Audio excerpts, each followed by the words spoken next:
करते हैं तो उसका वैल्यू होता है। साइंस करो, आर्ट्स करो या कॉमर्स करो। अभी हमेशा सब लोग बोलते हैं कि अभी 10th के पास कर लिया ऐसा है और साइंस भी ले लिया, नहीं लेना चाहिए था, अब तो साइंस तुम्हारी लेगी। मतलब हम लोग वैसे ही सोचते हैं कि सब लोग ऐसे ही बोलते हैं कि अब तो पूरा दिन तो पढ़ते रहेगा या और जन्म भर पढ़ता ही रहेगा। पर आई थिंक कि मैंने भी कभी सोचा नहीं था कि मैं साइंस में होगा। जब भी मेरा 10th का एग्जाम्स हुआ था तो जस्ट मैं ऑकेशनली न्यूज़पेपर्स पढ़ रहा था, तो न्यूज़पेपर पढ़ते पढ़ते मैंने देखा कि नेवी, मुझे नेवी का बहुत इंटरेस्ट था, तो मैंने नेवी के बारे में पढ़ा, तो उसमें लिखा था कि इसके लिए साइंस होना जरूरी है, तो 12th। तो मैंने साइंस इसी के इससे लिया कि मुझे नेवी में जाना है, मुझे ऐसे इंटरेस्ट जैसा नहीं था। इट्स जस्ट ए कि when I want to make a career in Navy, so I will just choose science and do a career, do join Navy after my 12th। पर जब फिर मैंने 11th किया, 12th किया, नेवी का जो forms था उसका डेट ही निकल गया, तो मैं नेवी नहीं कर पाया। फिर मुझे डैडी को था कि मुझे इंजीनियरिंग करें, पर मुझे इंजीनियरिंग में इंटरेस्ट ही नहीं था। तो फिर मैंने इंजीनियरिंग के लिए एडमिशन ले लिया। फिर मैंने झुंझुनवाला में, मुझे लगता है मैंने बायोटेक के लिए जनरल साइंस में एडमिशन ले लिया था। और हम लोग, मुझे फ्रेंड्स ऐसे ही घूमते ही रहते थे पूरा दिन, मतलब हम लोग कभी लेक्चर्स, मैंने मुझे लगता है 1 या 2 महीने नॉर्मल लेक्चर्स अटेंड ही कभी नहीं किए, पूरे दिन बाहर ऐसे ही घूमते रहते। फिर अचानक में मुझे मेरा एक फ्रेंड मिला जिसने बायोटेक लिया था झुंझुनवाला कॉलेज, और I think biotech started in the year 2012। It was the first year which the Mumbai University has launched biotech in Mumbai University। तो उससे सुना तो मैंने सोचा चलो बायोटेक करते हैं, और तभी हम लोग को 12th में एक बायोटेक करके सब्जेक्ट था, तो एक फैसिनेशन लगा था कि तभी हम लोग सुनते थे कि बायोटेक वाला है वो क्लोनिंग करेगा, और तभी डॉली शिप उसका सब बहुत सारा क्रेज था, तो हमेशा ऐसा लगता है बायोटेक लेंगे तो मैं दूसरा दिन क्लोनिंग स्टार्ट कर दूंगा, और हम लोग यही सोच के हम लोग ने बायोटेक ले लिया। और जब भी हम लोग बायोटेक में आते तो हम लोग हमेशा सब लोग सोचते कि या तो हम लोग साइंटिस्ट बनेंगे या आगे जाके लैब टेक्नीशियंस बनेंगे। पर ऐसा नहीं होता कि आपने साइंस ले लिया तो आपका, या बायोटेक ले लिया या केमिस्ट्री ले लिया, आपका लिमिटेशंस हो जाता है कि केमिस्ट्री लिया तो आप केमिस्ट्री रिलेटेड ही जॉब्स कर सकते हैं, या बायोटेक लिया तो आपका नैरो डाउन हो जाएगा। मुझे हमेशा लगता है कि जो साइंस लेते हैं ना वो सबसे सक्सेसफुल, या उनको अपॉर्चुनिटीज ज्यादा होता है। आप जब भी आर्ट्स या कॉमर्स लेते हो ना, तब आपका अपॉर्चुनिटीज नैरो डाउन होता है। जब भी आप साइंस लेते हो 12th में, आपके अपॉर्चुनिटीज बढ़ जाते हैं, आप माइग्रेट कर सकते हैं। साइंस स्टूडेंट्स कभी भी फाइनेंस में जा सकता है, बैंकिंग में जा सकता है, या वो राइटिंग में जा सकते हैं। मतलब science students can go to into commerce, arts and engineering and everything. Science, मुझे ऐसा लगता है साइंस वाला कभी भी किधर भी जा सकता है और उसको बेटर अंडरस्टैंडिंग होता है फाइनेंस का। तो हमेशा ये नहीं सोचना कि मैंने अभी बायोटेक लिया है और अगर मैंने बायोटेक में अच्छा नहीं किया तो मेरा कुछ आगे कुछ नहीं होगा। आई थिंक ऑलवेज कि अपने ऊपर रहता है कि हम लोग अपना कैरियर किधर लेके जाए। अभी हमने भी, जब भी हम उन्होंने बायोटेक लिया था, हम मुझे लगता है वी वर अराउंड 35 स्टूडेंट्स, उसमें से 10 बॉयज थे, उसमें से हम लोग का 6 बॉयज का ग्रुप था। हम लोग का बैच ऐसा था कि इसमें 10 बॉयज और 25 गर्ल्स थे, और उसमें 10 बॉयज में हम लोग 5 एक बेस्ट फ्रेंड्स है, और अभी भी है कि हम लोग हर सैटरडे को मिलते हैं या हर सैटरडे को कॉल करते हैं एक दूसरे को। और मैं हमेशा सोचता हूँ कि मुझे जो फ्रेंड्स टीचर्स जो मुझे आरजे कॉलेज में मिले वो हमेशा मेरे साथ है। और हमेशा जो भी सब्जेक्ट हम चूज करते हैं ना, उसका वो डिपेंड भी करता है हमारे इंटरेस्ट और हमारे टीचर्स कैसे होते हैं। अगर आपको वो टीचर्स अच्छे मिलते हैं ना 10th में, 12th में या ग्रेजुएशन में, तो बहुत अफेक्ट करता है आपका सब्जेक्ट पे रुचि लाना या पसंद करने को। अगर आपका टीचर्स अच्छे नहीं तो आपको कभी इंटरेस्ट नहीं आएगा। अभी हम when we joined in biotech we had 3 combination, that is chemistry, physics and biotech। तो हमको कंपलसरी था कि हमको बायो केमिस्ट्री और फिजिक्स भी करना है फर्स्ट ईयर में, और सेकंड ईयर में केमिस्ट्री करना है। अभी मेनली मुझे लगता है अभी 2 या 3 years से सिर्फ you have to do only biotech, subjects are related only to biotech and little bit of chemistry and physics which you need in your entrance and everything for MSc. So हमेशा हम लोग ऐसे नहीं, हम लोग lectures बैठ से biotechs के लेक्चर बैठते थे, केमिस्ट्री और फिजिक्स के बैठते ही नहीं थे, लास्ट में बुक्स लेके उसमें से पढ़ के हम लोग कर लेते थे। पर ऐसे टीचर्स थे फिजिक्स और केमिस्ट्री में जो इतने अच्छे पढ़े थे, हम लोग को पता था कि हमको लास्ट में बायोटेक ही करना है। तो केमिस्ट हमेशा ट्रेंड होता है कि फिजिक्स केमिस्ट्री का लेक्चर्स क्यों देते हैं। वो तो हम लोग लास्ट में कैसा भी करके कर लेंगे। पर हम लोग केमिस्ट्री में एक सर थे तो उनका हमेशा शास्त्री सर करके थे, उनका लेक्चर हमेशा बैठते थे। वो हम लोग को डांटते थे क्योंकि हम लोग लेट आते थे, क्योंकि बायोटेक का लेक्चर छुट्टे छुट्टे थर्ड फ्लोर में होता था, हम लोग फर्स्ट फ्लोर या सेकंड फ्लोर में आते आते 10 मिनट हो जाता था। तो लेक्चर हमेशा लेट, तो वो हमेशा बोलते थे कि तुम लोग बायोटेक के स्टूडेंट्स को ये अक्ल ही नहीं है, हमेशा लेट ही आते हो, ऐसे ही बोलते थे। पर हम लोग गुस्सा आता था, पर उनका लेक्चर इतना इंटरेस्टिंग होता था ना, तो हम, क्योंकि आप उनका लेक्चर में बैठ जाओगे ना, आपको रिवीजन करने का भी जरूरत है, एग्जाम में क्वेश्चन आया आप उधर ही आंसर कर सकते। वैसे ही फिजिक्स के एक सर थे ठेकेदार सर थे, वो इतना अच्छे से पढ़ाते थे, हम लोग को लेक्चर बैठना अच्छा लगता था। हम लोग फिजिक्स में इंटरेस्ट नहीं था, पर उनके वजह से फिजिक्स में इंटरेस्ट आता था। और एक ही लेक्चर था जो हम लोग फिजिक्स में जो ठेकेदार सर का बैठते थे, और केमिस्ट्री में शास्त्री सर का। इसके लिए हमेशा अगर हम लोग को सब्जेक्ट में इंटरेस्ट होना चाहिए ना, तो टीचर्स के ऊपर भी डिपेंड करता है। अभी हम कोविड आया है तो हमें हमेशा बोलते हैं कि अभी ऑनलाइन एजुकेशन है, सब ऑनलाइन ही हो जाएगा, कॉलेजेस का पूरा शिफ्टिंग, मैनुअल लेक्चर्स होगा ही नहीं, या 1-to-1 लेक्चर्स होगा ही नहीं। पर हमेशा मुझे लगता है एक जो टीचर्स जो पर्सनल टच देते हैं ना, वो हमेशा चाहिए होता है। और हम ह्यूमंस को हमेशा एक पर्सनल टच या कैरिंग होना चाहिए। घर पे हम लोग मॉम या डैड दे सकते हैं, या सिस्टर्स देते हैं, या ब्रदर्स देते हैं, या दादी देती है। कोई कॉलेजेस या प्रोफेशनल लेवल पे हम लोग को कोई तो चाहिए जो हम लोग को गाइड करे, या हम लोग को एक पर्सनल टच दे। और वो टीचर्स का बहुत डिपेंड करता है, कितना भी वो ऑनलाइन कुछ भी हो, पर एक कांस्टेंट टच होना चाहिए टीचर्स के। हम लोग वो कर सकते कि टीचर्स ये कर सकते, अभी जब भी कोविड हुआ है या ऑनलाइन, हम लोग लेक्चर्स वीडियो रिकॉर्ड करके ऑनलाइन डाल के बच्चे देख सकते हैं। पर उसको हमेशा एक क्लास में सेशन होना चाहिए जहाँ से वो इन टच हो टीचर्स से, और वो पर्सनल टच हमेशा रहेगा और हमेशा रहना चाहिए। और ये कभी रिप्लेस नहीं करेगा। Traditional teaching can not be replace any time, it will always be there and it will be there even at the end. अभी मुझे 3 बुक्स हमेशा याद रहते थे। ये जेनेटिक्स का, हम लोग उषा में बोलते थे जेनेटिक्स का बुक ले लेना, एक प्रिंस, जब भी हम लोग फर्स्ट ईयर में आते हैं, लेनिंजर ले लेना, मॉलिक्यूलर बायोलॉजी का डी रॉबर्टिक्स ले लेना। तो हम लोग जो जिसके पास पैसा होता था, तो वो हम लोग क्या करते, हम लोग बुक स्टोर्स ढूंढते थे, सीएसटी जाते थे, वहाँ पे बुक्स ढूंढते थे जो पुराने बुक्स होते थे। तो अगर 1000 का बुक है तो हम लोग को 500 में मिलते थे, तो हम लोग ये ले लेते थे। कोई कोई लेते थे, कोई कोई लाइब्रेरी से लेते थे। पर मुझे हमेशा याद है हम लोग ने कभी बुक्स ऐसा लेके कभी पढ़ा ही नहीं है कभी। ये बुक्स के हम लोग ने, मुझे लगता है हम लोग ने 10% के पेजेस भी नहीं पढ़े। हमेशा ये बुक लाइब्रेरी में से ये भी बुक लेके जाते थे, और रोज बैग में हाथ में पकड़ के लेके, बैग के अंदर भी नहीं रखते थे। हम लोग ऐसे सोचते थे कि सारे सब बाजू वाले देखेंगे ना, उनको लगेगा कितना पढ़ता है, तो ये बड़ा बुक, लेनिजर का सबको पता है कितना बड़ा बुक होता है। तो हमेशा हम लोग लाइब्रेरी से लेके जाते, 7 दिन के लिए लेके जाते, उसमें मुझे लगता है एक दिन भी नहीं पढ़ते, फिर वापस आके लाइब्रेरी में देते थे। फिर मॉलिक्यूलर बायोलॉजी का कोई बुक लेके जाते, सब बड़ा बड़ा बुक, कभी नाम, फिर उसमें पिक्चर्स दिखते थे और रख देते। पर हम लोग के टीचर्स इतने अच्छे थे कि हम लोग को बुक रेफर नहीं करना पड़ा है एसवाई तक। मतलब हम लोग कभी बुक्स पढ़, जो मैम पढ़ाती थी उषा, मतलब हम लोग को टीचर्स बहुत अच्छे थे। मतलब ये हम लोग का फर्स्ट ईयर था, पर हम लोग को जो टीचर्स मिले, लाइक बिंदु मैम मिली जो हम लोग को इम्यूनोलॉजी पढ़ाती थी, रचना मैम ने हम लोग को डाउन प्रोसेसिंग पढ़ाया, स्मृति मैम थी, उर्मिला मैम थी जिन्होंने मैंने सर ये पढ़ाया। पर मैम ने, उषा मैम ने जो हम लोग को जेनेटिक्स पढ़ाया, हम लोग जो लेक्चर में सुनते थे ना, वो हम लोग कभी, हम लोग घर जाके पढ़ना नहीं पड़ता था, वहाँ पे हो जाता था, तो हम लोग वहाँ से पढ़ ले, एग्जाम में सिर्फ रिविजन करते थे। तो ऐसा ही ये नहीं था जब भी मैं, और हमेशा ध्यान रखना कि ऐसा तुम लोग को लगता है कि बीएससी कर लिया अभी आगे का, अगर मैंने एमएससी नहीं किया तो मेरा कुछ कैरियर ही नहीं बना। हर एक का अलग अलग इंटरेस्ट होता है। अगर हमने बीएससी किया तो हम लोग को एमएससी करना है या पीएचडी करना जरूरी नहीं है। हर एक का एक अलग अलग इंटरेस्ट आता है, और हमको टाइम लगता है आइडेंटिफाई करने के लिए। तो मैंने जब भी बीएससी किया तो मैंने कभी सोचा नहीं था, मैं हमेशा सोचा था कि या तो मैं एमएससी करूंगा, फिर पीएचडी करूंगा या रिसर्च ऑर्गेनाइजेशन का। पर जब भी मैंने बीएससी किया तो मैंने थोड़ा ब्रेक लिया, और मैंने हमेशा सोचा है कि हमेशा फैमिली से सपोर्ट नहीं लेना है, अभी खुद से भी कुछ करना है।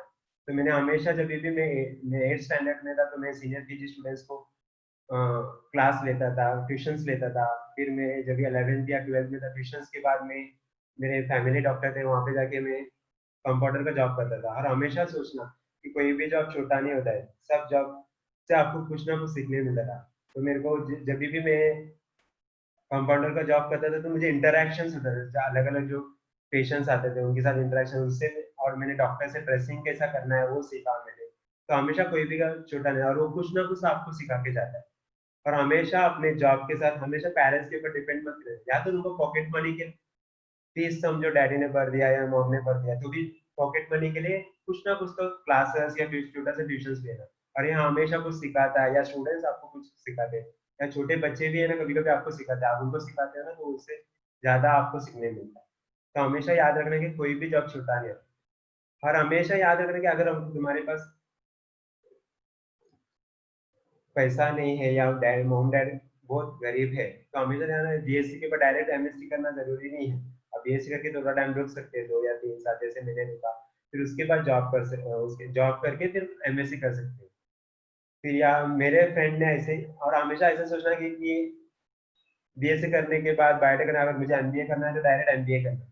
हमेशा मुझे लगता है एमबीए आपको थोड़ा 2 साल के बाद जॉब एक्सपीरियंस लेके ही एमबीए करना, तो आपको आइडिया आ जाता है कि आपको मार्केटिंग में जाना है या फाइनेंस में जाना है या कोई और सेक्शंस में जाना है। क्योंकि आप हमेशा बायोटेक करके फिर एमबीए करने से, फिर बाद में बायोटेक करके एमबीए करते हो, फिर वापस कुछ रिसर्च में चले जाते हैं, तो वो वेस्ट हो जाता है। हमेशा 2 साल सोचना या 3 साल जॉब करके आपका इंटरेस्ट कहाँ पे है, फिर ही आप एमबीए करना या कुछ और करना। और हमेशा अलग, सभी का इंटरेस्ट अलग होता है। मैंने कभी सोचा नहीं था, मेरा इंटरेस्ट धीरे धीरे में, मुझे लगता है मैंने बायोटेक जब ज्वाइन किया था 2006 में बायोटेक डिपार्टमेंट में, नोट्स बनाता था मैडम्स लोग के लिए, टीचर्स लोग के लिए, या कुछ पावर पॉइंट प्रेजेंटेशन वो बनाता था। फिर मैडम ने भी, उषा मैम ने बोला धीरे धीरे कि तुम वेबसाइट संभाला, और कभी मुझे वेबसाइट का ए भी नहीं आता था, बी भी नहीं, ना प्रोग्रामिंग आता था। तो मैंने नेट पे जाके सोर्स सर्च करता था कि कैसा कोडिंग करना है, वहां से कोड कॉपी करता था, एक्सपेरिमेंट करता था। तो एक वेबसाइट मुझे पेज भी डिजाइन करना है, आधा पेज तो मुझे 2 या 3 दिन लगता, तो पर मैंने किया। फिर मैंने वेबसाइट डिजाइन किया, फिर मैंने धीरे धीरे सब टेक्नोलॉजी सीखने लगा। और आई थिंक आजकल आपके पास गूगल है, मोबाइल से है, तो आप सब कुछ एक साथ सीख सकते हो कुछ भी। अगर आपका इंटरेस्ट है तो आप कुछ भी कर सकते हो। और ऐसा नहीं कि आप बायोटेक किया तो आप you can do data science courses and go into data science, you can do coding and everything and you can go into coding। ऐसा नहीं कि बायोटेक किया तो कोडिंग नहीं कर सकते आप। मैंने एक एग्जांपल्स देता हूँ, अगर आप क्लिनिकल रिसर्च करते हो तो सिर्फ डेटा मैनेजमेंट नहीं कर सकते हो, अगर आपको थोड़ा कोडिंग आ जाता है तो आप पूरा जो बैकएंड जो होता है, अभी कभी भी आप ध्यान रखना, कोई भी रिसर्च ऑर्गेनाइजेशन या कोई भी ऑर्गेनाइजेशन है, वहाँ का एक बैकएंड होता है जहाँ पे वो कुछ भी रिसर्च होता है, हम लोग वहाँ पे एंट्री करते हैं। अभी वो जो पोर्टल होता है वो डिजाइन करने के लिए आपको कोडिंग आना चाहिए। और वो कोडिंग आने, सिर्फ कंप्यूटर साइंस वाला होगा उसको कोडिंग आता है तो ठीक है, पर उसको समझेगा नहीं कि क्या फीचर्स आना चाहिए, और क्या बायोटेक अभी बायोमेडिकल या हॉस्पिटल से, तो उसमें क्या क्या उसमें इंक्लूड होना चाहिए, क्या टैक्स इंक्लूड होना चाहिए, क्या ऑप्शंस आना चाहिए। अगर आपने बायोटेक किया और आपने कोडिंग भी किया है, तो आप एक स्पेशल ये हो जाता है कि आपको कोडिंग भी आता है, आपको बायोटेक भी आता है, तो आप स्पेशल डिजाइन करने के लिए, तो कोई भी अगर कंपनी से अगर उसको कंप्यूटर साइंस वाला पिकअप करना है, वो डिजाइन करने से होता है, वो हमेशा देखेगा कि जिसको कोडिंग आता है, जिसको बायोटेक का नॉलेज है, उसको वो पिकअप करेगा, और वो एडवांटेजेस होता है। और हमेशा लिमिटेड नहीं, आप स्टैट ऐसा कभी कभी सोचते हैं कि हम लोग स्टैटिस्टिक्स किया है तो स्टैटिस्टिक्स में नहीं जा सकते। अगर आपका मैथ्स अच्छा है, आपने बायोटेक किया है बीएससी के बाद, तो आप स्टैट्स या मैथ्स के थोड़े कोर्सेज ले सकते हो और आप बायोस्टैटिस्टिशियन बन सकते हो। फिर आप अगर किसी किसी को बहुत इंटरेस्ट होता है लिखने में, या पोएट्री लिखने में, या कुछ पैराग्राफ्स लिखने में, तो वो हम लोग सोचते हैं कि अभी हमारे वो सिर्फ लिमिटेशन पेपर्स लिखना या जर्नल्स लिखना, ये सिर्फ आर्ट्स या कोई कर सकता है। पर आप सिर्फ बायोटेक स्टूडेंट्स भी जर्नल्स लिखते हैं, तो अभी कोई टीचर्स जब भी पेपर सबमिट करते हैं, कोई रिसर्च साइंटिस्ट जो पेपर सबमिट करते हैं, उसको प्रूफ रीड करना पड़ता है या उसको फॉर्मेट करना पड़ता है। अभी वो जनरल अगर कोई आर्ट्स बैकग्राउंड के जो रहते हैं, वो लोग जॉब करते हैं, तो वो लोग प्रूफ रीडिंग करते हैं, तो उनको ये टेक्नोलॉजी जो टर्म्स होते हैं ना, टर्मिनोलॉजीज बायोटेक में होते हैं या साइंस केमिस्ट्री में होते हैं, वो उनको पता नहीं होता। तो वो एडवांटेज होता है, अगर वो बायोटेक किया और वो अगर उसको एडिटिंग आता है या उसको अच्छा, उसका इंग्लिश अच्छा होता है, तो वो उसमें जा सकता है। और वो उसको नॉर्मली हम लोग, there is a company which comes to recruit general designers in RJ College, which is called a Synvio. They are mainly into publishing research papers, research magazines. So they enroll students from arts department, science department, जिनका arts, जिनका designing अच्छा है, कभी कभी science के जो biotech के students होते हैं उनका एनिमेशन करने का उनको बहुत आता है, ड्राइंग्स और ये, तो आप एक फील्ड होता है एनिमेशन फील्ड, तो उसमें आप एनिमेशन का कोर्स कर सकते हैं और उसमें घुस सकते हैं। ऐसा लिमिटेड नहीं हो जाता। अगर पीवाई के बाद बहुत सारे लिमिटेशंस नहीं है, पीवाई के बाद आप बहुत सारा कर सकते हो। आप अगर एनिमेशन में इंटरेस्ट है तो आप एनिमेशन का कोर्स करके एनिमेशन भी कर सकते हो। और आजकल अगर ऑनलाइन कोर्सेज इतने चल रहे हैं ना, तो आपको अगर कोई चाहिए एनिमेशन बना तो आप बना सकते हो। अभी डीएनए रेप्लिकेशन का कुछ एनिमेशन बना है तो बायोटेक का स्टूडेंट अच्छे से बना सकता है, उसको टर्मिनोलॉजीज पता है। अगर कोई नॉर्मल साइंस के ये जो कंप्यूटर साइंस के स्टूडेंट्स या एनिमेशन को डिजाइनर को दे दिया, पर उसको टर्मिनोलॉजीज पता है, वो हर एक टाइम उसको आके पूछना पड़ेगा कि अगर ये नेक्स्ट स्टेप है तो इसमें एनिमेशन के लिए मुझे क्या करना पड़ेगा। पर वही अगर बायोटेक स्टूडेंट्स है उसको पता रहेगा कि जनरली क्या होता है ट्रांसक्रिप्शन या रेगुलेशन, उसमें प्रोटीन सिंथेसिस में क्या होता है, तो अच्छे से वो डिजाइन कर सकता है या एक्सप्लेन कर सकता है।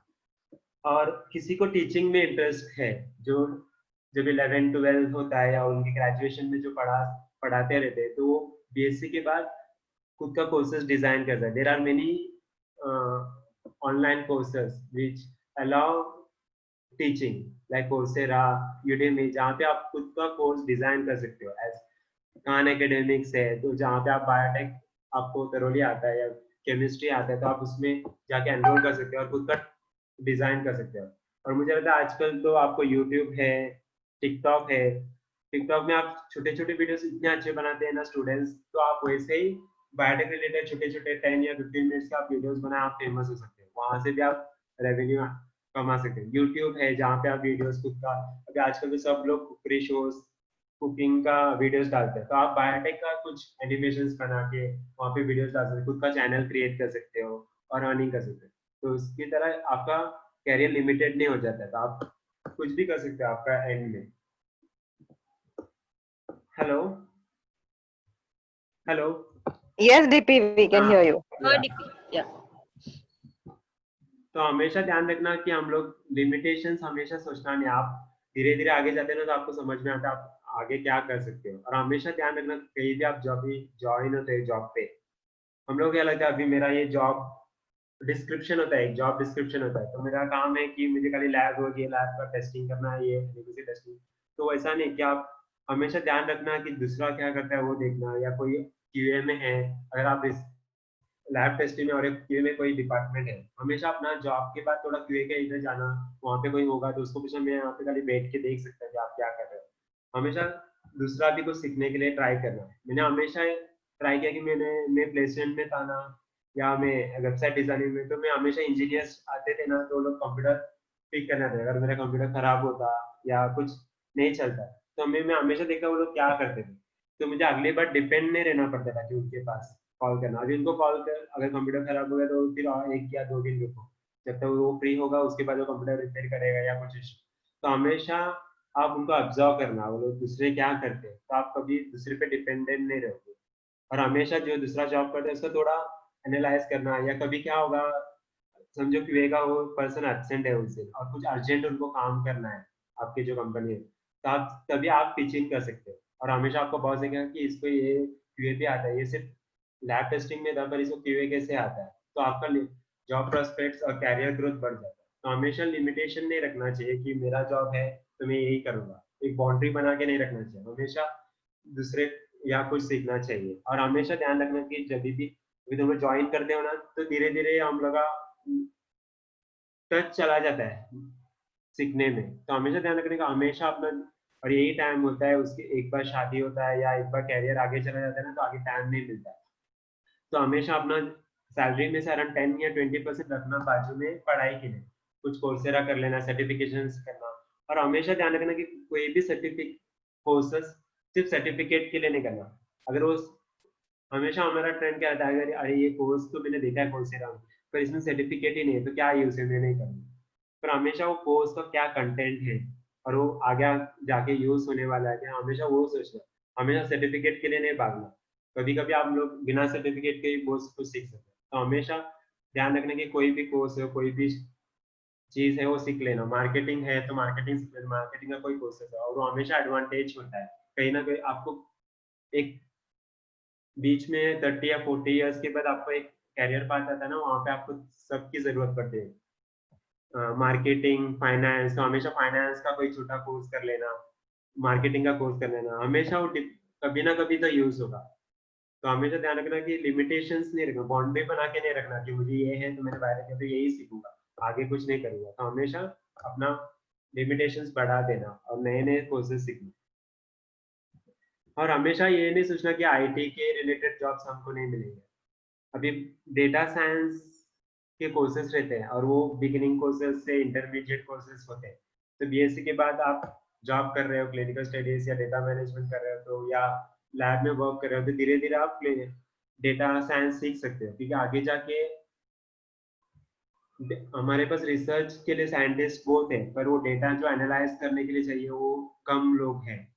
अभी उन्होंने डेटा एनालाइज करने के लिए कंप्यूटर साइंस या ये स्टूडेंट्स हैं, पर ये क्लिनिकल डेटा को एनालाइज करने के लिए क्लिनिकल डेटा या साइंस डेटा एनालाइज करने के लिए उसके लिए उसको साइंस या बायोटेक का नॉलेज होना चाहिए।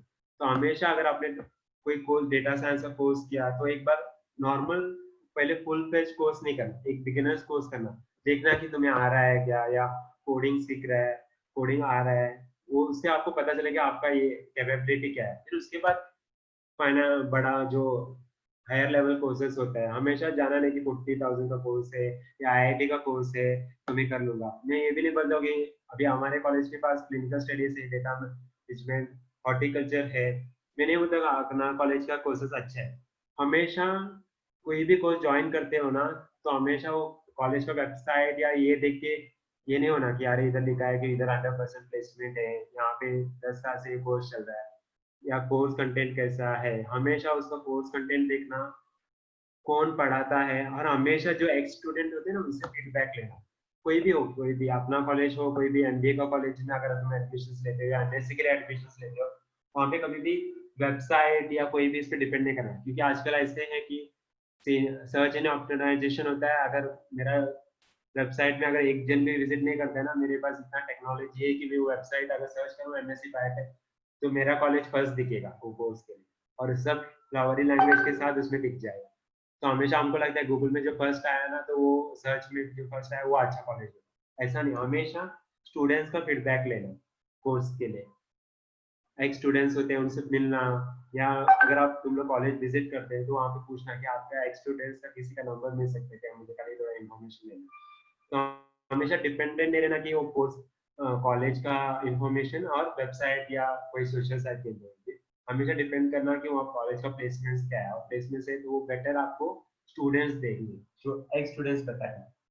और हमेशा कोई भी कोर्स करते हो सिर्फ करना है करके नहीं करना, हमेशा।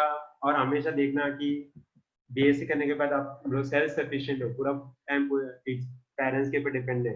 और हमेशा ट्राई करना कि जो सैटरडे संडे कोर्सेज होता है ना, तो जॉब करके करना, तो आपका एक्सपीरियंस भी काउंट होता है और आपके पास एक पैसा होता है जो आपको खुद का कोर्स फाइनेंस कर सके। नॉर्मली क्या करते हैं स्टूडेंट्स,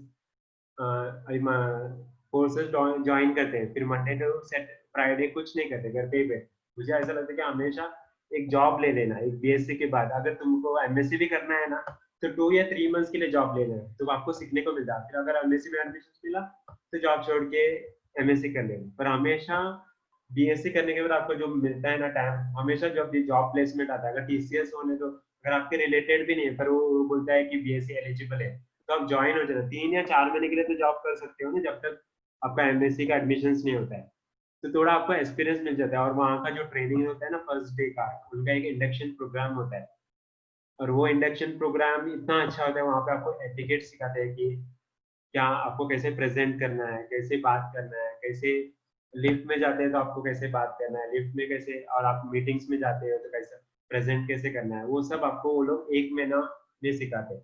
तो हमेशा वो वेस्ट नहीं होता, आप जो जॉब ज्वाइन करते हो तो आपका एक्सपीरियंस उधर का भी काउंट हो जाता है और आपको कुछ नया सीखने को मिलता है। Hello. Yeah, DP, we can hear you. हाँ, तो मैं अभी हमारे यहाँ पे 3 कोर्सेज है, जो 4 कोर्सेज है जो हम लोग सब मतलब बायोटेक स्टूडेंट्स के लिए ओपन है। एक है clinical studies, data management, medical writing, then there is regulatory affairs, then there is horticulture which you can also do, then there is another course in dietetics. अभी जो कोई भी स्टूडेंट्स को जिनको डायटेटिक्स में इंटरेस्ट है या डाइट से में इंटरेस्ट है, वो डायटेटिक्स में जा सकता है, और कोई किसी किसी को डेटा मैनेजमेंट में इंटरेस्ट है या मेडिकल राइटिंग में इंटरेस्ट है तो वो क्लिनिकल स्टडीज पे जाता है। और किसी किसी को केमिस्ट्री रिलेटेड रेगुलेटरी अफेयर्स या आईपीआर में इंटरेस्ट होता है तो उनके लिए रेगुलेटरी कोर्स जो कोर्स होता है वो बहुत अच्छा है। और ये ऐसा नहीं कि आपको कोर्स टीवाई के बाद ही करना है, आप जॉब पहले जॉब ज्वाइन कर सकते हो। आप सीधा ज्वाइन करें, अगर हमने क्लिनिकल स्टडीज के इसमें ज्वाइन कर दिया तो आप क्लिनिकल स्टडीज का ये कोर्स कंप्लीट कर सकते हो और बाद में वो एक सर्टिफिकेट आपके पास ऐड होता है, एडवांटेज होता है। या आप कोई रेगुलेटरी अफेयर्स वाले इंडस्ट्री में ज्वाइन, जैसे कि कोई सिप्ला में ज्वाइन होता है, वो क्लिनिकल स्टडीज का डिवीजन में जाता है ना, तो 1 साल के बाद वो आके क्लिनिकल स्टडीज का कोर्स करता है। और कोई दूसरा जिसको रेगुलेटरी में इंटरेस्ट है वो रेगुलेटरी का कोर्स करता है। और हमारे कोई कोई स्टूडेंट्स हैं जिन्होंने क्लिनिकल स्टडीज का भी किया है, रेगुलेटरी भी किया है, और दोनों एडवांटेज होता है। और हमेशा जॉब करके करना, किसी पेरेंट्स पे डिपेंड नहीं रहना। और हॉर्टिकल्चर का कोर्स है जो जिसको भी इंटरेस्ट है लैंडस्केप डिजाइनिंग में तो वो कर सकता है। और हॉर्टिकल्चर कोर्स हमारे यहाँ पे जो है वो सबके लिए ओपन है, इवन कॉमर्स स्टूडेंट्स या कोई मॉम या डैड भी है जो अभी रिटायर्ड हुए वो भी कर सकते हैं, क्योंकि वहाँ पे आपको बेसिक से सिखाते हैं, मतलब प्लांट्स कैसे होते हैं, कौन से प्लांट्स किधर लगाने होते हैं, और आपको डिजाइनिंग सिखाते हैं कि कैसे डिजाइन करना है लैंडस्केप तक। और इसके बारे में ज्यादा डिटेल्स आपको तानिया मैडम दे देगी डायटिक्स के बारे में, और क्लिनिकल स्टडीज का आई थिंक जस्सी दे देगी आपको, क्योंकि उसने जस्सी ने ये कोर्स किया है तो आपको अच्छे से पता है। अभी क्लिनिकल स्टडीज के बाकी जहाँ यहाँ पे भी course I think Saint Xavier's में है, आईसीआरआई है।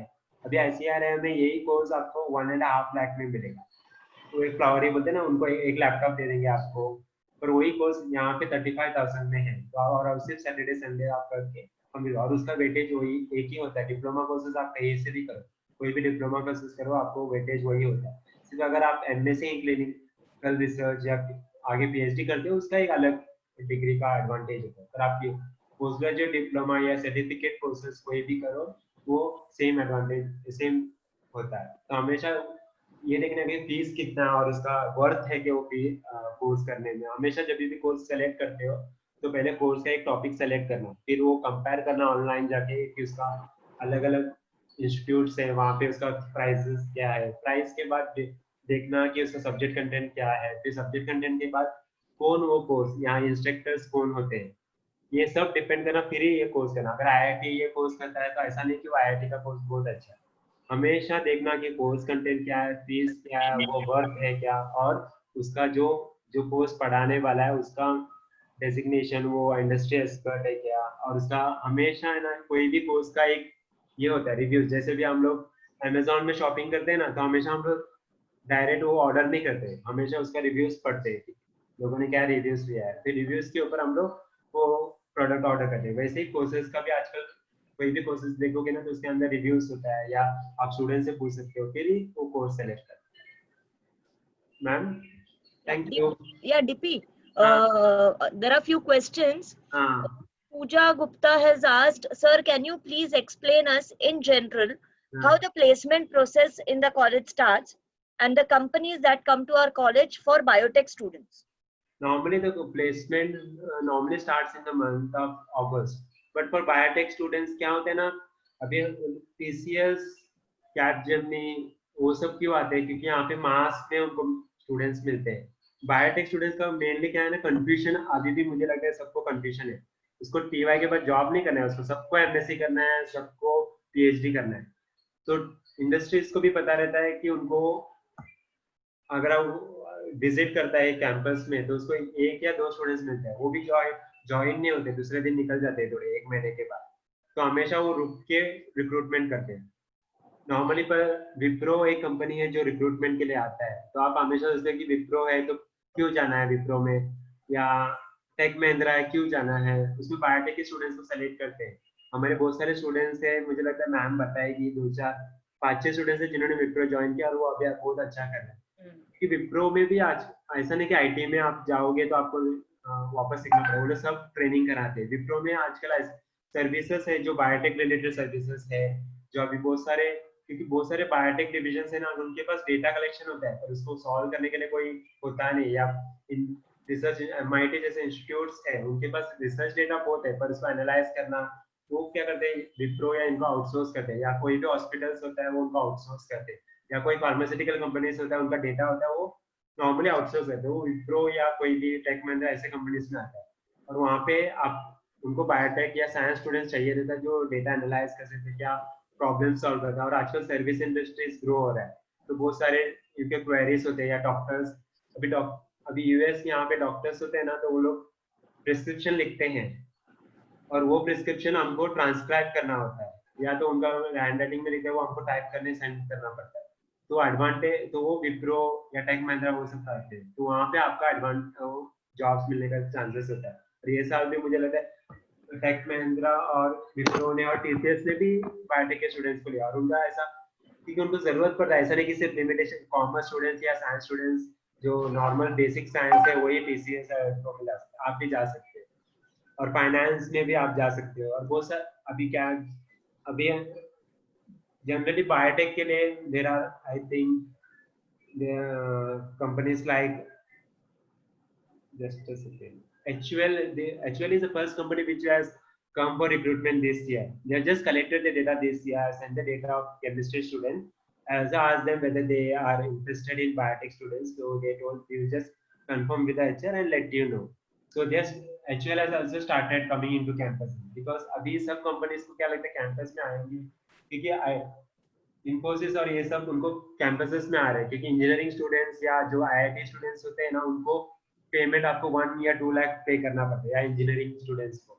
और वही अगर college student general arts science commerce students होता है ना, उसको 30 या 40,000 में पे करके उसको जॉब पे ले सकता है, तो उनका मैन पावर भी मिल जाता है और उनको कम पैसा वसूल करें। तो आजकल कैंपस रिक्रूटमेंट धीरे धीरे बढ़ रहा है ना, आई थिंक 2 या 3 इयर्स में धीरे धीरे फार्मास्यूटिकल कंपनीज भी कैंपस रिक्रूटमेंट के लिए आ जाएंगे धीरे धीरे। एंड मेनली बॉम्बे में इतना प्रॉब्लम इसलिए हुआ है कि मेनली अभी बॉम्बे के से कमर्शलाइज सेक्शन हुआ है कि बहुत सारे बायोटेक कंपनीज जो भी थे उन्होंने उनका प्रोडक्शन वो सब शिफ्ट किया है। बहुत कम आजकल बायोटेक में मुंबई में प्रोडक्शन कंपनीज है, मेनली सब शिफ्ट या तो गुजरात या तो हैदराबाद यहाँ पे हुआ है। तो बहुत सारे जॉब्स अवेलेबल है, पर वो सब आउटसाइड मुंबई है, जो भी प्रोडक्शन में आपको हार्डवर्क प्रोडक्शन या रिसर्च में जाना।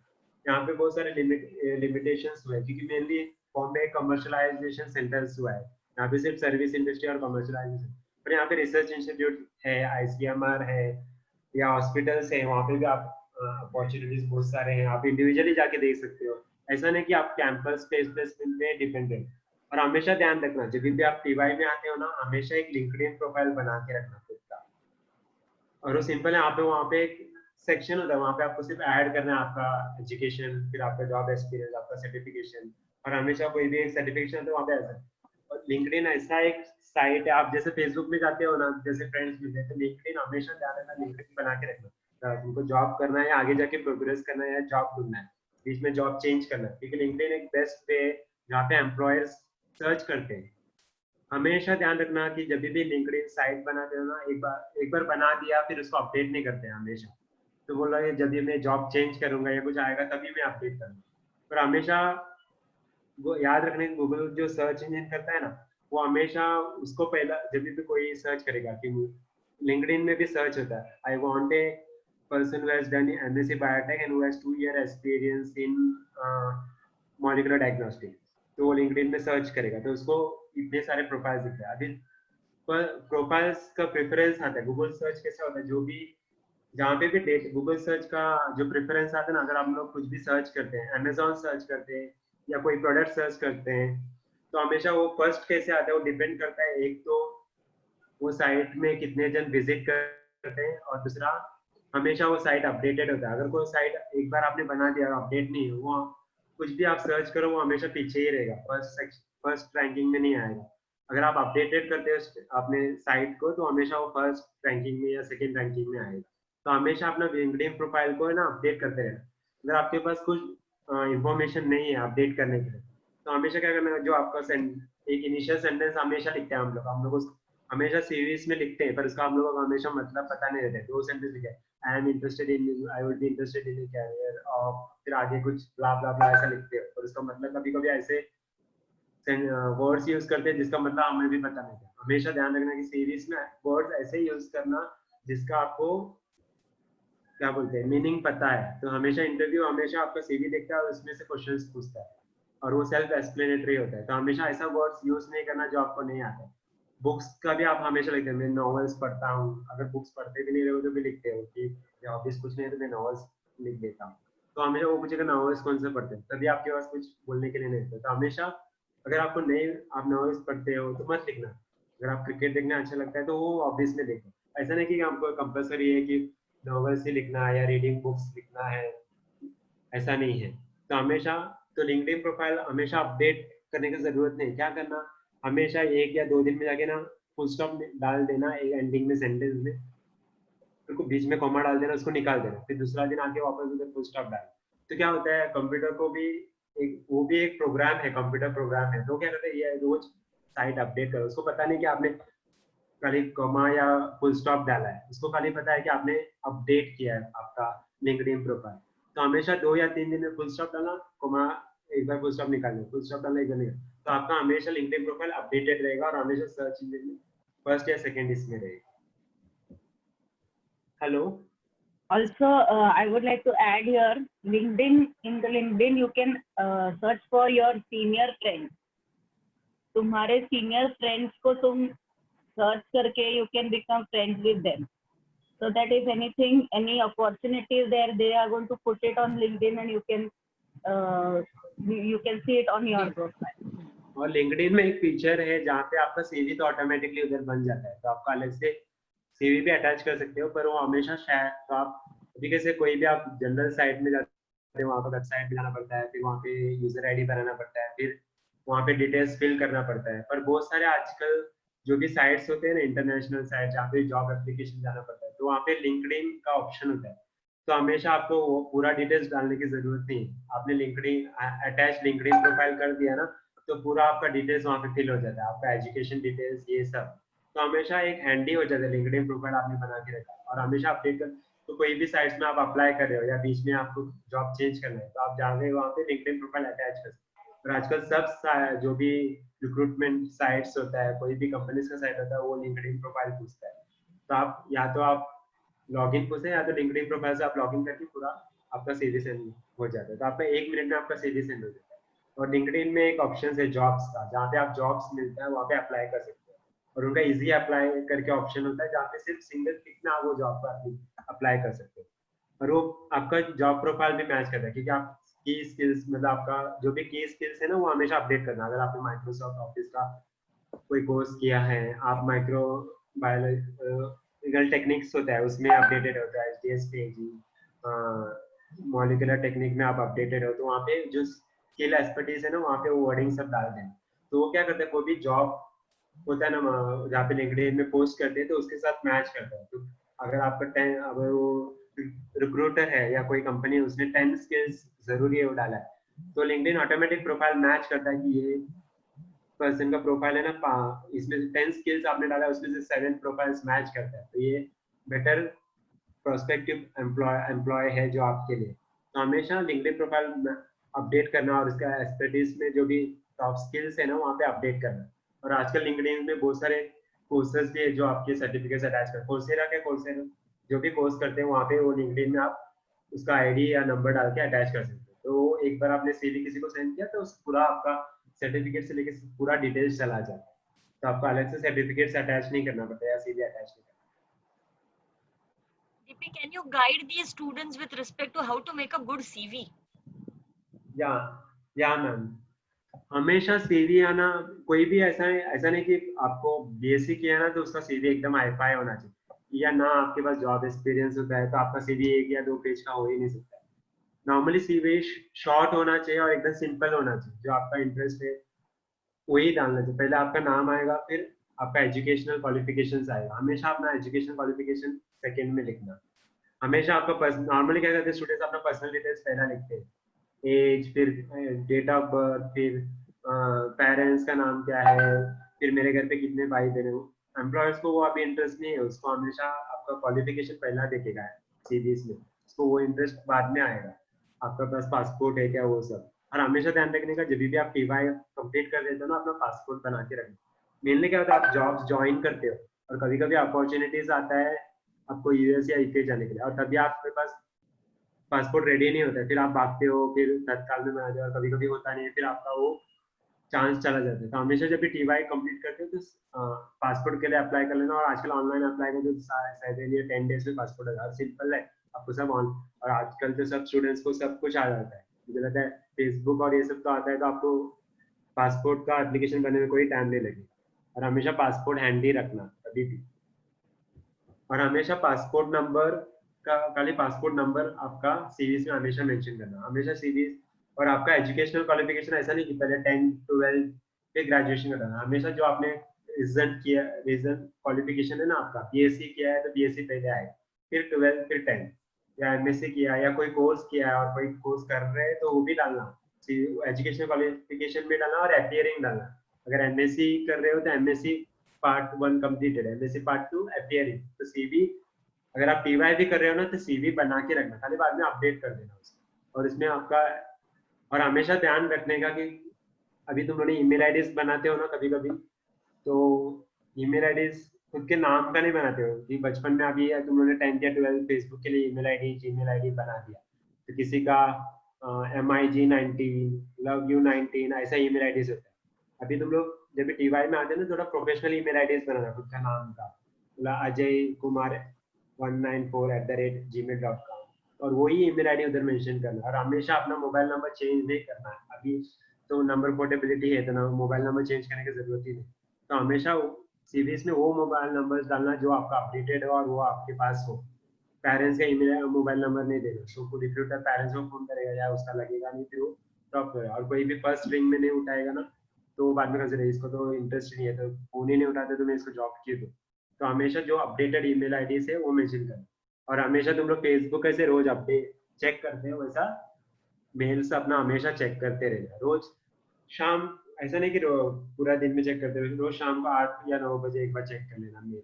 और आजकल तो मुझे लगता है मोबाइल है तो तुम लोग जैसे फेसबुक का ऐप डाल के रखते हो वैसे जीमेल का ऐप डाल के रखना और उसको सिंक्रोनाइज करना, तो जो भी मेल्स आएगा अपडेटेड मेल्स वो आते हैं उधर आ जाए। और हमेशा देखने में ध्यान रखना कि कोई भी जब भी जॉब अप्लाई करते हो तो उसका मेल है ना कभी कभी इनबॉक्स में नहीं आता है, कभी कभी स्पैम में चला जाता है, या कोई अपडेट्स करके एक सेक्शन होता है जीमेल में वहाँ पे चला जाता है। तो हमेशा स्पैम, कभी भी जॉब के लिए अप्लाई करते हो ना, अप्लाई कर दिया अभी तुम लोग रुकोगे कि जब तक रिक्रूटर का आएगा ना मैसेज तब तक मैं रुकता, ऐसा नहीं। अगर तुमने भेजा है तो एक बार फॉलो अप मैसेज भेज देना उनको कि sir just was waiting for your reply, can you please update the CV I have sent. तो हमेशा फिर उनको भी लगता है कि ये स्टूडेंट को इंटरेस्ट है जॉब पे, तो वो कंसीडर करेंगे तुमको। तो हमेशा ऐसा नहीं कि मैंने मेल सेंड कर दिया जब तक वो रिप्लाई करेगा हाँ कि नहीं तब तक नहीं, वो भी रिप्लाई नहीं करेंगे, उनके पास इतना 100 या 200 मेल्स आते हैं उनके।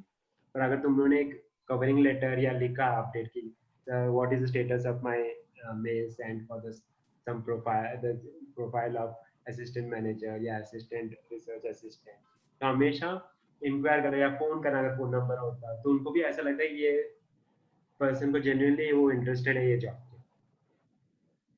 और हमेशा अपना सीवी सिंपल रखना, हमेशा फ्लावरी मत बनाने, मतलब बहुत सारा। और अगर आपके पास जॉब एक्सपीरियंस है, और कभी कभी क्या होता है ना, हम बचपन में और 10th में वो क्या बोलता है, हम लोग रनिंग रेसेस होता है, फिर वो नींबू चम्मच में लेके बांटते रहे, उसमें फर्स्ट आया वो भी हम लोग एंटर कर देते हैं। इसमें ऐसा नहीं कि अचीवमेंट्स में ये सब अचीवमेंट्स डालना है जो रिलेटेड है ना, तो कुछ एजुकेशनल क्वालिफिकेशन रिलेटेड या तुमने अभी। और हमेशा ध्यान रखना कि आजकल अगर तुम लोग कोई स्पोर्ट्स खेलते हो, कोई भी स्पोर्ट्स मतलब फुटबॉल क्रिकेट या क्या बोलते हैं टेनिस खेलते हो या कैरम खेलते हो, वो भी मेंशन करना अगर तुम लोग उसमें एक्सपर्ट हो, क्योंकि आजकल इंडस्ट्रीज ओवरऑल देखता है। क्योंकि आजकल इंडस्ट्रीज में ऐसा नहीं कि सिर्फ आपको थियरी आना चाहिए, आपको लैब वर्क ही आना चाहिए। क्योंकि आजकल क्या होता है ना, कंपनीज या लैब्स के भी ऐसे इंटर कॉलेज मैचेस होते हैं, टूर्नामेंट्स होते हैं, तो उनको ऐसा स्टूडेंट्स भी चाहिए जो जिनको कैरम आता है, जिनको वॉलीबॉल आता है, तो उनको एक अपना एक टीम बनता है, तो टीचर्स भी देखते हैं। तो हमारा एक्स्ट्रा करिकुलर एक्टिविटीज भी अच्छा होगा, या तुम डिजाइनिंग करते हो या ये सब आगे जाके एडवांटेजेस होता है, तो हमेशा वो मेंशन करना। अगर तुम लोग क्रिकेट के नेशनल लेवल पे वो भी मेंशन करना या कुछ अलग। और एक ऑप्शंस है, हम लोग बायोटेक करके ये सोचते हैं कि हम लोग जॉब लिमिटेड हो जाता है, हम लोग खुद का क्या बोलते हैं एंटरप्रेन्योरशिप कर सकते हो, या तुम लोग खुद का बियर शॉप डाल सकते हो या वाइन शॉप डाल सकते हो। पर वो सब डालने से पहले रिसर्च करना, और तुम्हारे पास फंडिंग होना चाहिए, और आजकल फंडिंग इजीली मिल जाता है। पर ऐसा नहीं कि आपको सिर्फ फंड लेना और चालू करना है, पहले उसको स्टडी करना है, ठीक से स्टडी करना, पहले जॉब कर, पहले 1 या 2 साल जॉब करना, फिर वहाँ पे धीरे धीरे आपको समझ में आएगा क्या टेक्निक्स होता है, कैसे रहता है इंडस्ट्री, कैसे वर्क करता है। उसके बाद अपना एक खुद का कंपनी सेटअप कर सकते हैं, और वो हमेशा साइड बाय साइड करने का, हमेशा जॉब करके, और हमेशा ध्यान रखना कि अगर कोई दूसरा जॉब में अभी जंप करना है ना, तो वो जॉब छोड़ के दूसरा जॉब छोड़ के फिर बैठ के फिर उसमें अप्लाई करना, हमेशा वो जॉब हमेशा चालू रखना और दूसरे जॉब के लिए अप्लाई करना। अगर वो जॉब परमानेंट होगा, ऐसा नहीं कि उस एक इंटरव्यू हुआ, अरे तो अभी हो जाएगा मेरा सेकंड इंटरव्यू, मैं ये जॉब के पेपर्स डाल देता, ऐसा कभी नहीं करना। कभी क्या होता है पता नहीं चलता, कभी कभी सेकंड राउंड में भी तुम या तो तुम सेलेक्ट हो जाते हो और उसमें कंपनीज में वो पोजीशन क्लोज हो जाता है, तो आपको वो लोग बोलेंगे नहीं हम लोग नहीं लेंगे। तो हमेशा जो तुम्हारे हाथ में है ना वो कभी छोड़ना नहीं, पहले वो दूसरे हाथ में आपको वो आ जाना चाहिए, फिर हमेशा ये हाथ का छोड़ना। तो हमेशा पहले जॉब में रेजिग्नेशन लेटर नहीं डाला जब तक फर्स्ट जॉब पे जाते नहीं।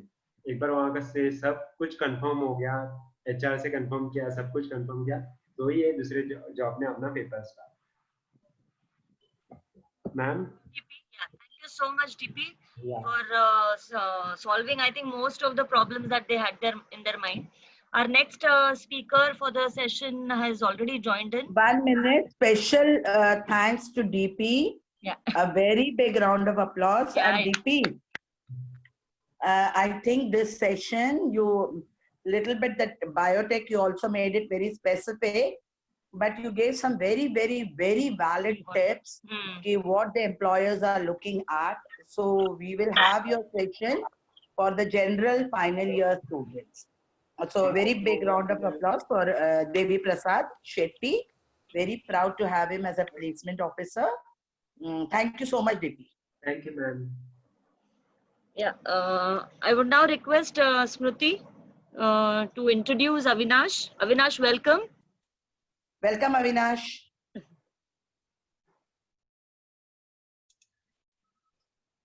I think he is on mute. Yeah, hello. Yeah, Avinash. Yeah, can you hear? Yeah, ma'am, am I audible? Yes, yes. Yeah, hello, ma'am. Hello. Yeah, we welcome Mr. Avinash Mishra. He has done BSc from our biotech department in 2011. After that, he has done MBA in marketing in the year 2014. Now he is having a total 6 years experience in pharmaceutical sales and marketing. So definitely he can guide you if anyone of you are thinking of selecting a career in marketing. So over to you, Avinash, and welcome once again. Okay. Ma'am, can I share my slide? Yes, sure. Just a second.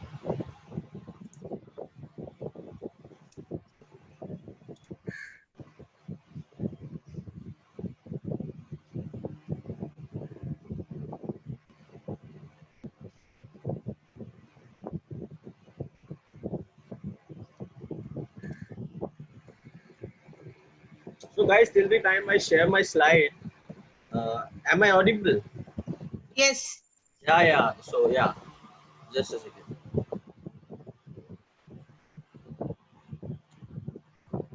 Is slide visible to you? Yes, Avinash, we can see your slide as well as we can hear you properly. Yeah. So there are a lot of students, especially if you see B Pharma students, biotechnology students, or students from healthcare background. So most of the students, when I see, they are more inclined toward technical aspects of this industry. That is towards quality control, quality assurance, or towards production kind of thing. But when I entered this industry of marketing or management aspects, I saw that 50% of B Pharma students, they already entered the marketing segment. And if you see the vice president and top level management people in the industry, they are people from B Pharma background only. So let me clear one thing to all the students. There is one misconception among the students. They still don't know the difference between sales and marketing. So can I ask few of the students, like, what is difference? Like, just want to get insight from them. What is difference between sales and marketing? Can anybody let me know in chat box? Hello. Hello. Yeah, Avinash. Yeah, can anybody let me know in chat box? what Yeah, is the students can write the answer in the chat box so that he can view it. I don't think they know. Because होता क्या है ना, what we सी, होता क्या है कि हम graduation तो कर लेते हैं बट हमको यही लगता है सेल्स और मार्केटिंग सेम ही होते हैं, they are same only, but they are same side of one coin if you see. So I'll go to my second slide. What is marketing? So marketing is science of identifying needs of customer and fulfilling those needs profitably. So what is marketing? Marketing is strategy building, and sales is a very different kind of thing. So first I'll explain the students what marketing is.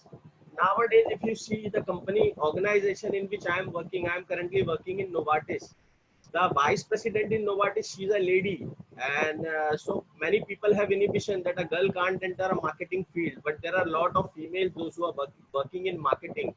So it's not like that if you enter in a marketing field you will have to roam on field for lifetime or something like that. Yeah, you will have to be in field for certain period of time, maybe for 6 months, maybe for a year, to get exposure what is going on in market.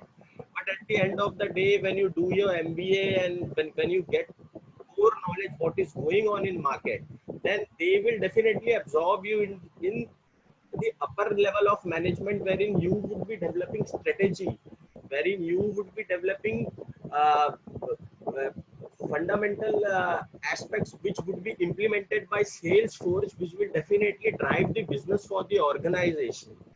So what is difference between pharmaceutical marketing and marketing of other industries? Let me clear it to the students. अभी अगर आप देखते हैं कि एक mobile आपने लेना है, तो मोबाइल की एडवर्टीजमेंट आ गई, आपने देख ली उसकी एडवर्टीजमेंट, आप चले गए किसी ऑनलाइन पोर्टल पे, आपने उसकी स्पेसिफिकेशन देख ली, आपको पसंद आ गई स्पेसिफिकेशन, आपने ऑनलाइन ऑर्डर कर दी, आप चले गए रिटेल स्टोर में, वहां से आपने खरीद ली. So in this scenario, purchase decision lies on customer. But in pharmaceutical industry, purchase decision lies on doctor, who is customer. तो यहाँ पे आपके हाथ में नहीं है कि आपने लेना है या नहीं लेना है. Doctor is the person who will prescribe the brand for you. So this is difference between pharmaceutical marketing and marketing of other industries. So what pharmaceutical industry and healthcare industry needs, they need people from technical background, especially people from healthcare background, those who have good communication, good knowledge of healthcare aspects. Because in this industry, you need knowledge of marketing as well as you should be good in scientific communication. Because when you are making strategy, you are making literatures, you are driving scientific campaigns, you are organizing scientific conferences for doctors. So definitely those would be all of scientific contents. It won't be possible for any commerce graduate or for any engineering background person who has come into pharmaceutical industry. They require a person who has come from a health sciences background.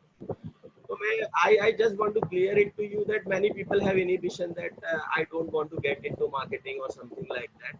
It's nothing like that, guys. Marketing is a very lucrative field, and if a pharmaceutical company or healthcare company is working, so they spend around 25% of their expenditure on manufacturing and 75% of their expenditure into marketing.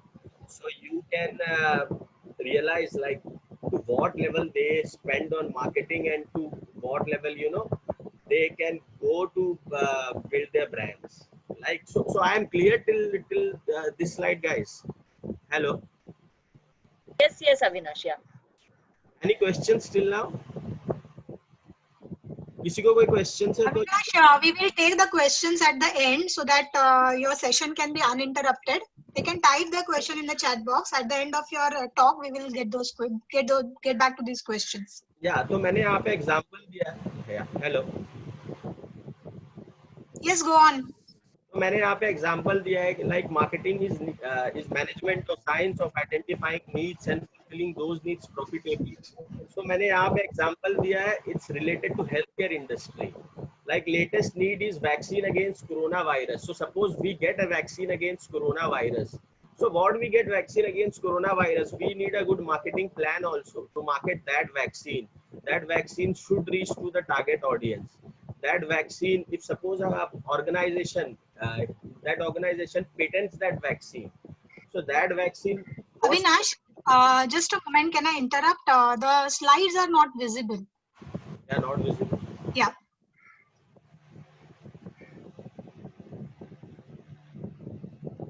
I can see only real estate market, Mumbai, Maharashtra wala slide.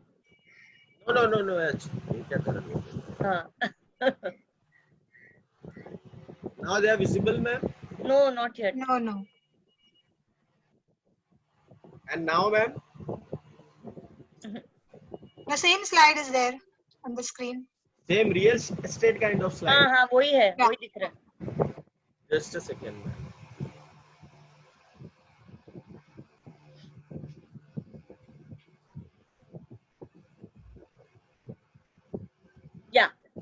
Yeah. Now it's possible. Now it's seen.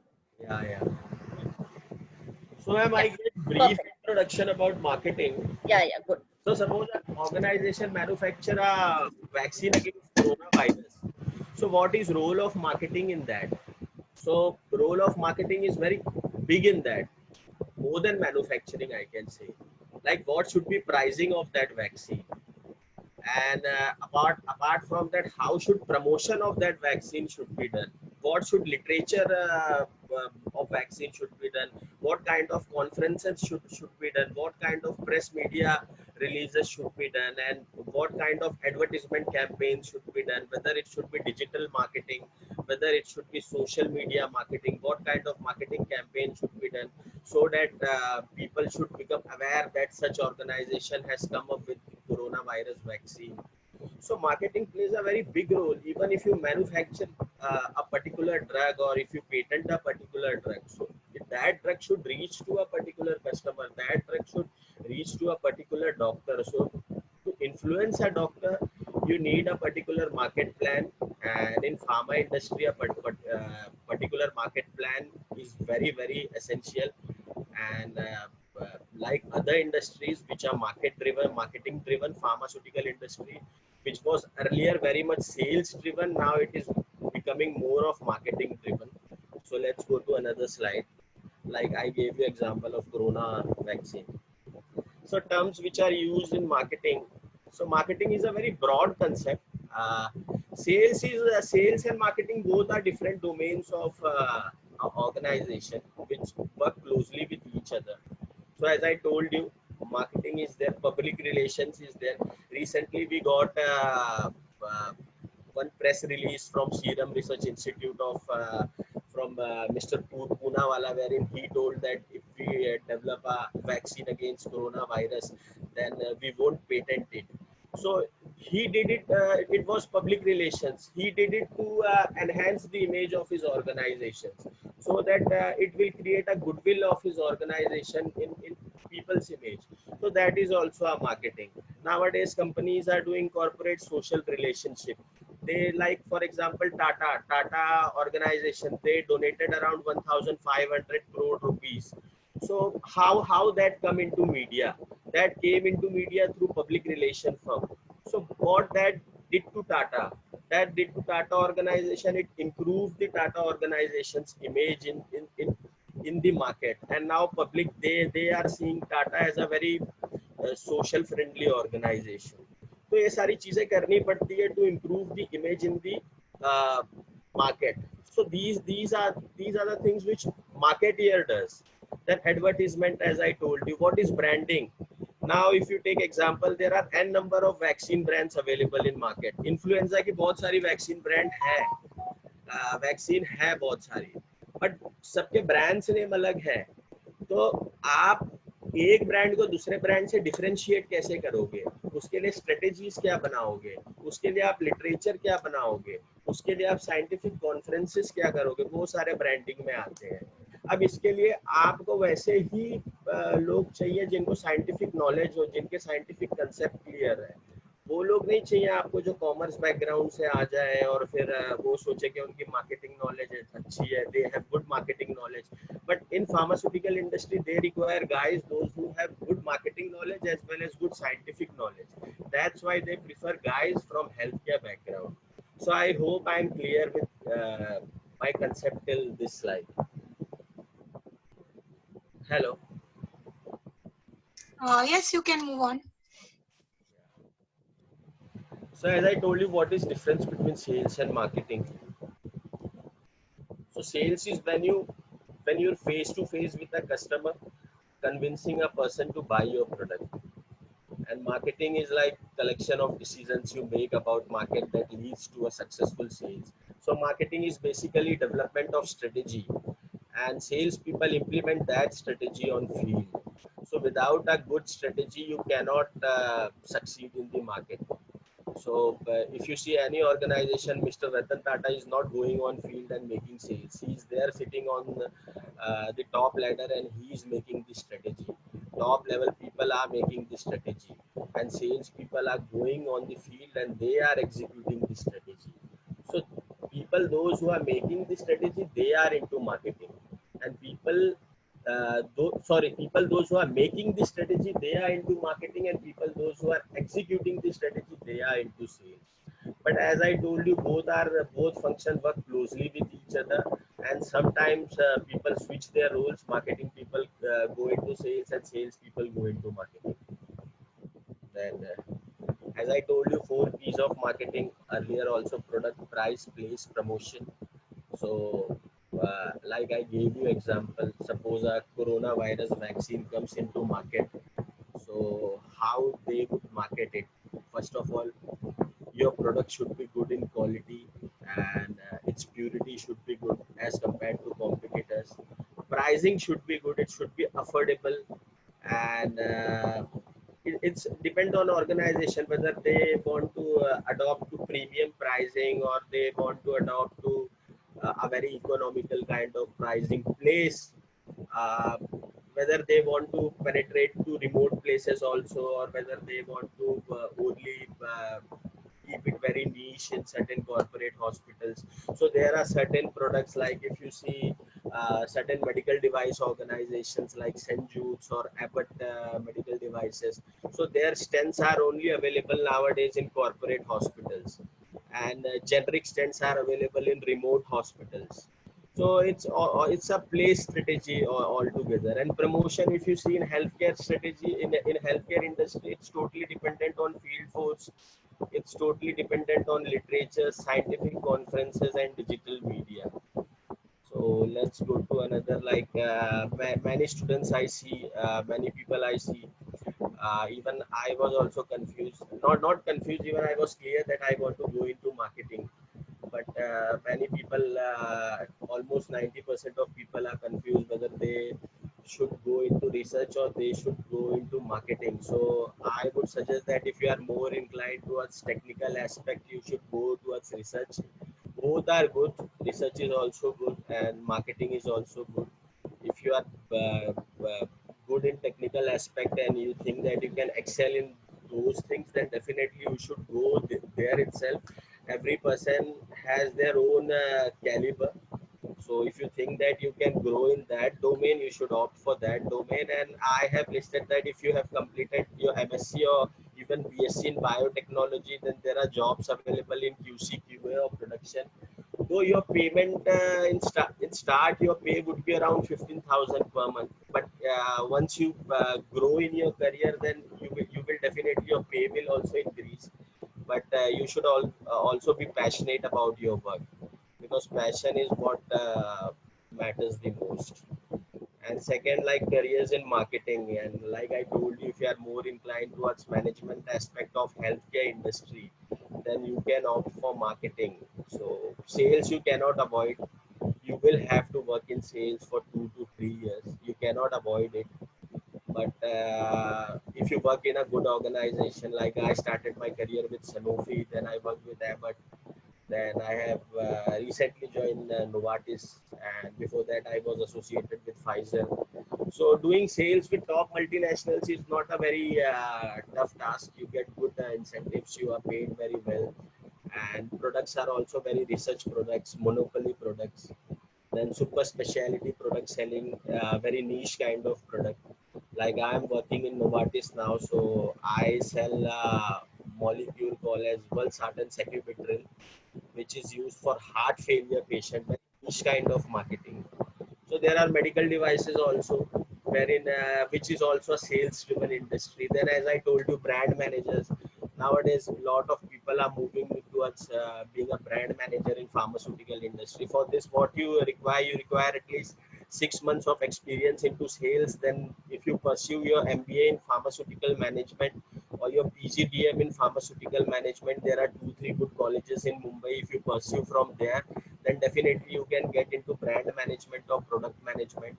Then your role would be totally into marketing and strategy making, and career is very lucrative there also. So as I told you, marketing is not only sales, it's advertisement, it's public relations, it's distribution, it's super specialty selling. So it's a very broad domain. If you go and read, marketing is a never ending domain, frankly speaking. It's not only sales. People have misconception that marketing and sales both are same, but no, they both are very different function. Yeah, they both work in same coordination with each other, because marketing is strategy making, and why strategy is made to generate revenue. And who generates revenue? Sales people are the people in the organization who generate revenue. So definitely they both will work collaboratively with each other, right? So let's go to, so that's all guys. So any questions? Let's have interactive session, and I would be very much I would be happy to answer your questions. Yeah, if anyone has any question, you can type it in the chat box.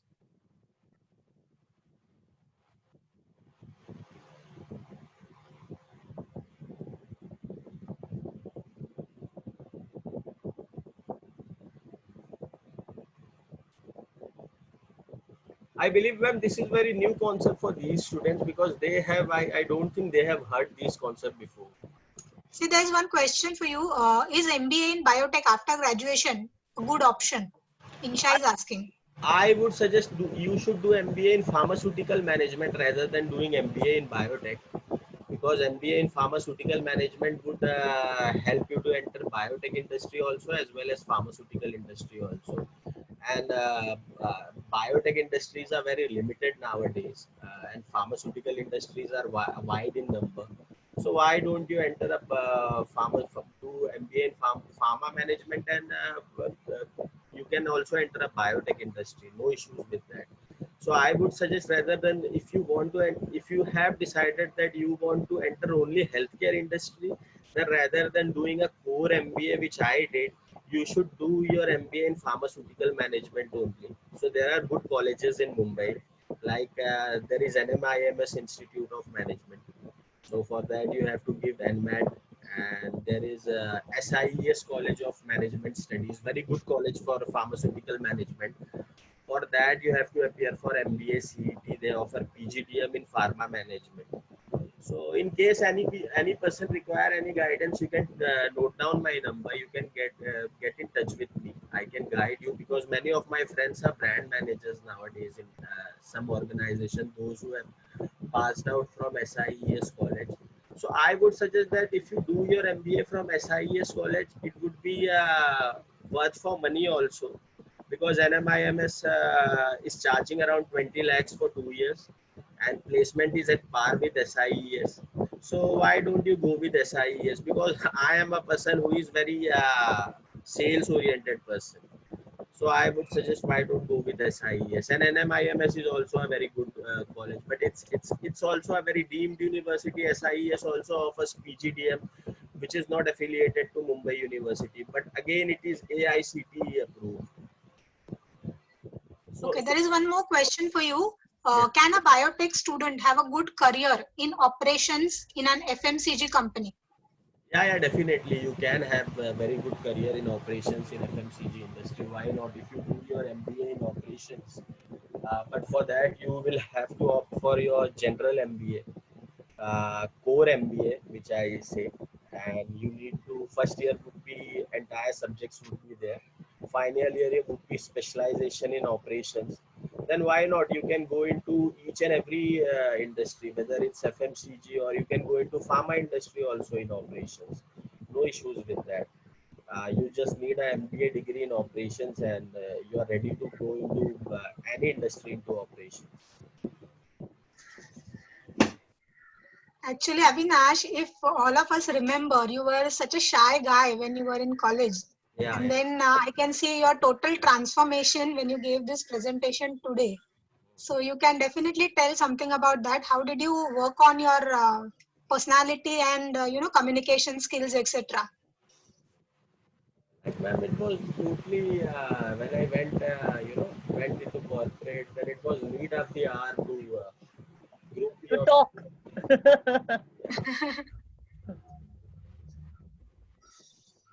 Ma'am, any more questions? Yeah, Avinash, I would like to ask you that many students, many people, they say that after graduation, it is better to do some job and then do the MBA. Yeah. What would you suggest? I would suggest if you want to do MBA, then why you are wasting your time? Because you know, ma'am, in a lot of countries there is this mandate that you should have 2 years of experience and then you should uh, go for MBA. Without that, you should not go for MBA. And I have seen many people, those who plan that I will do job for 2 years, then I'll go for MBA. And after a certain period of time, they think that no, I'm doing good with job, I am earning decent. Let's do part-time MBA. And frankly speaking, part-time MBA is good for nothing. It just adds a degree to your resume. It won't do anything beneficial for you, frankly speaking. So if you are committed to doing MBA, if you are committed that you want to do MBA, you can do that. Yeah, I will suggest you one thing. If you are aiming for good colleges, if you are aiming for IIM, if you are aiming for NM college, or if you are aiming for really good top colleges, then what you do, you take a 1 year gap, you prepare for your CET, you prepare for your MBA entrances, and in meanwhile you can do some jobs also. No issues with that. It will add to your experience also, and meanwhile you keep on preparing also. But if you do that, I will do job. I will work for 2 years, and then after that I'll start preparing, and then after that I'll then. I won't suggest that frankly because you should not be in two minds. India is a country wherein there is no rule that because in a lot of countries there is a rule that you should have 2 years of experience before doing MBA. There's one more question from Insha. She's saying that so one should directly do MBA without doing MSc, or MSc students get more preference. No, nothing like that. Why should Isha? I will ask you. Why should MSc student will get more preference? Tell me, because you should have basic idea of healthcare. You are not there to because let me tell you one thing. The literature which these marketing people give to doctors, these are designed by third parties. They don't design it. They just view it. There are, these separate medical team in pharmaceutical companies. Those who are MD pharmacology graduates, sorry, MD pharmacology doctors. So there is separate medical team in organization. They outsource their literatures from third party. They outsource each and everything from third party. So what they have to do, they just have to make strategy that what we have to include in our agenda. So why you are wasting if you want to do MBA only? So why you are wasting your 2 years in MSc? If you want to go into research, then do your MSc, do your PhD, go ahead. But if you want to do MBA, then I won't suggest anybody to do MSc. Let that seat be vacant for somebody who is deserving, rather than you taking that seat and then later opting for MBA. So I won't suggest that. Both the degrees are masters. So irrespective if you are doing MSc or you're going directly for MBA, doesn't matter. Your choice matters.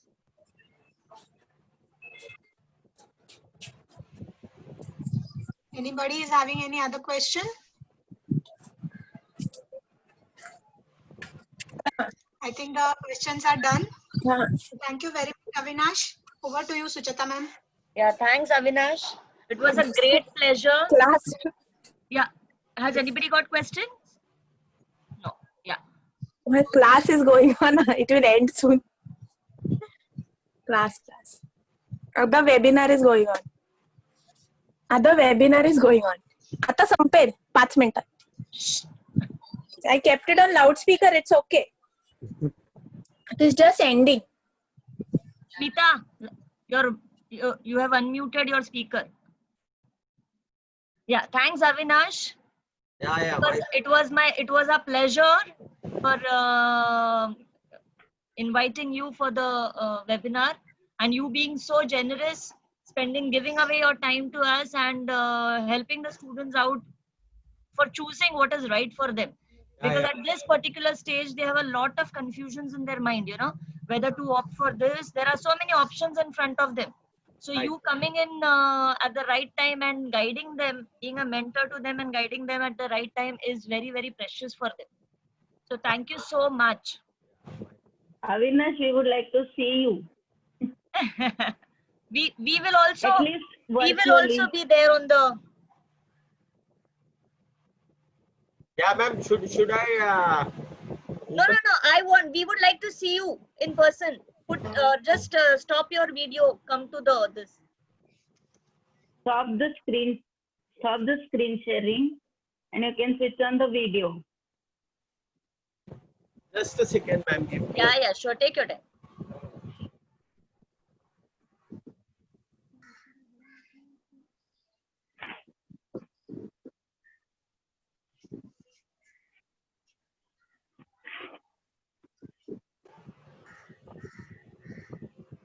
Yeah, ma'am.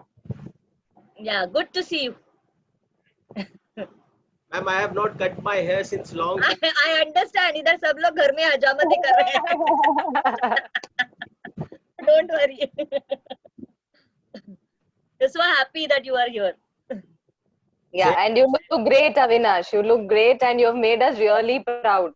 Yeah. Same here, ma'am. Same. Like I remember, I was there in 2011, and it's been around 9 years, right? Yeah. Yes. It's my pleasure that I have got this opportunity in this platform to share my experience with these young students. Although I am also young, I am just 59. We are also young. Avinash, we are also young. Yeah. Let us know if we can be of any help to you anytime. Yeah. And do come to college when we are off the lockdown. Yeah, definitely, ma'am. Definitely. Chalo. We'll end off the session for today. Yeah. Thank you. Bye-bye. Thank you, so much. Avinash. Thank you, Wishes bachalo. to you, Avinash. Best wishes to you. Thank you very much. Thank you, guys. Thanks a lot. Have you shared your phone number or your email address? Ma'am, I have shared with Smruti, ma'am. So I request Okay. her to share my Okay. details with students. So in So case if of any, students have any query, they will get back to you. yeah, they should get back to me. Okay. Yeah, sure, I'll be sharing your EID, those who would like to get in touch with you. Yeah. Okay. Bye-bye. See you. Yeah. Okay. Bye. Thank you so much. Bye-bye. Thank you. Bye. Thank you.